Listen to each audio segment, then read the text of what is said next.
How have you leveraged technology to enhance your coaching, and how would you recommend others to do the same? So I'm fortunate. So I've been fortunate that I've gone through the travel ball, the high school, and now at the collegiate level. Kind of used what my resource permitted me to do. So when I first started off, I bought some blast sensors and put those on my kids and just started off using that.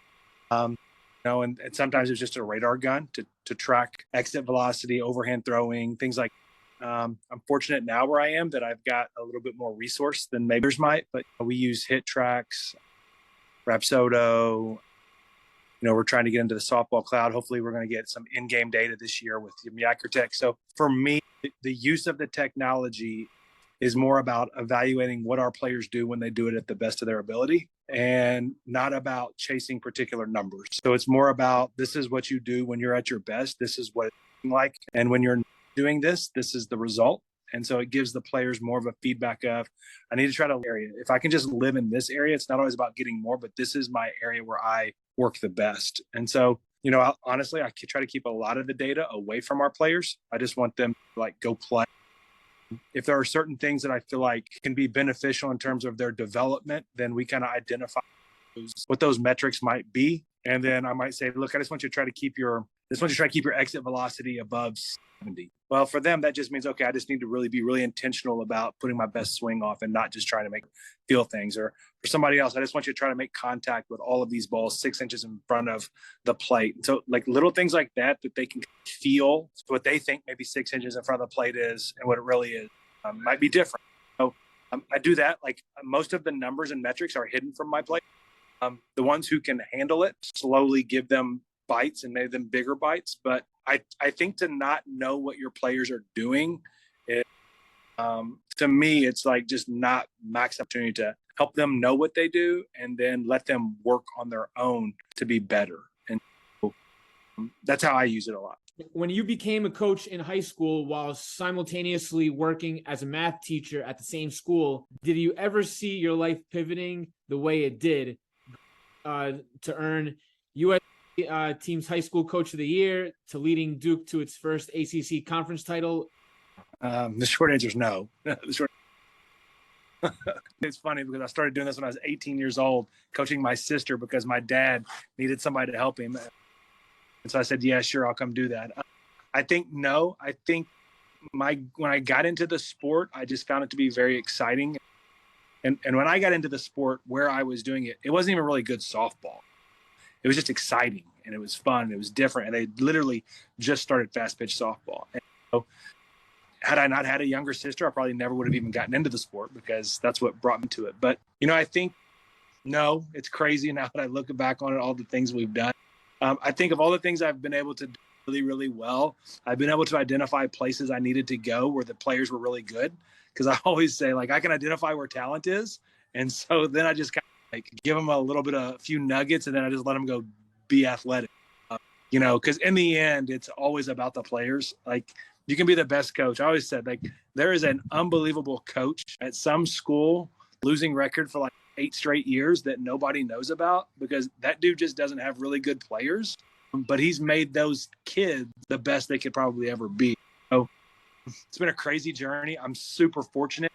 I'll be honest, I was probably at the point where I didn't really know that this next chapter was going to happen. I'm fortunate that it did.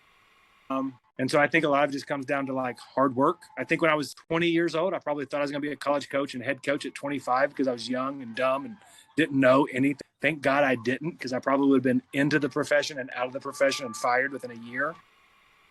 But man, it's been an awesome journey. The sport has given me so many great things, and the most important for me has always been I've had some great, wonderful relationships with my past players that I get to watch now.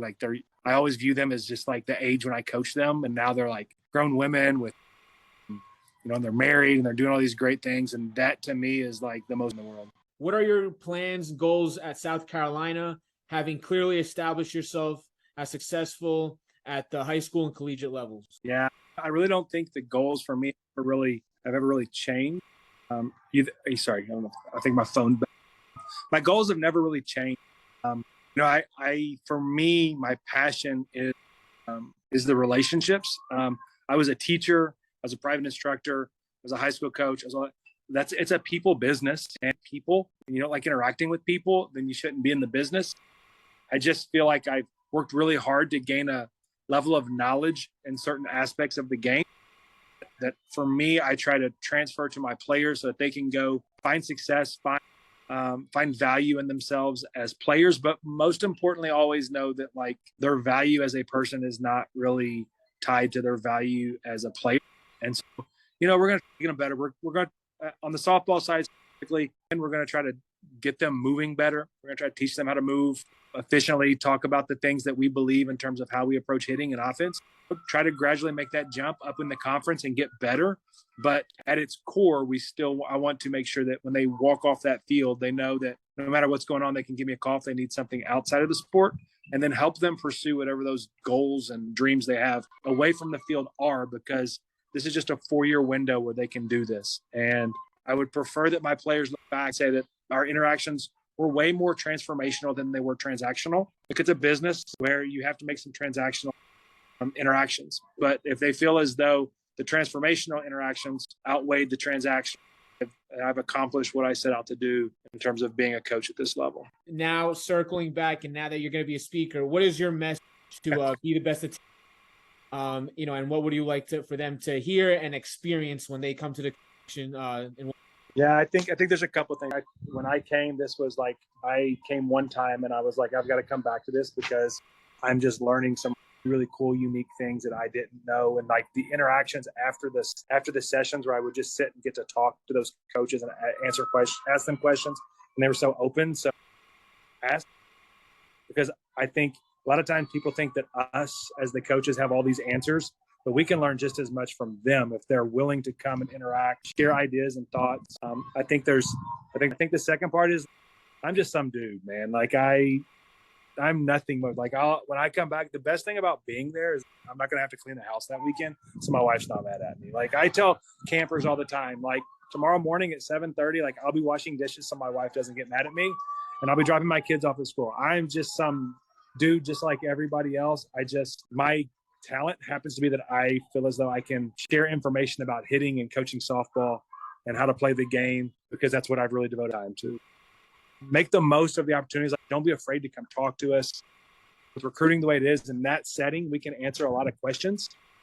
When we get going right about there, it's going to be right when the season's starting. So like, if you try to get in touch with us during the season, like we're focused on our kids. They deserve our time because we're gone so much. But, you have questions, you want to share stuff, like we're just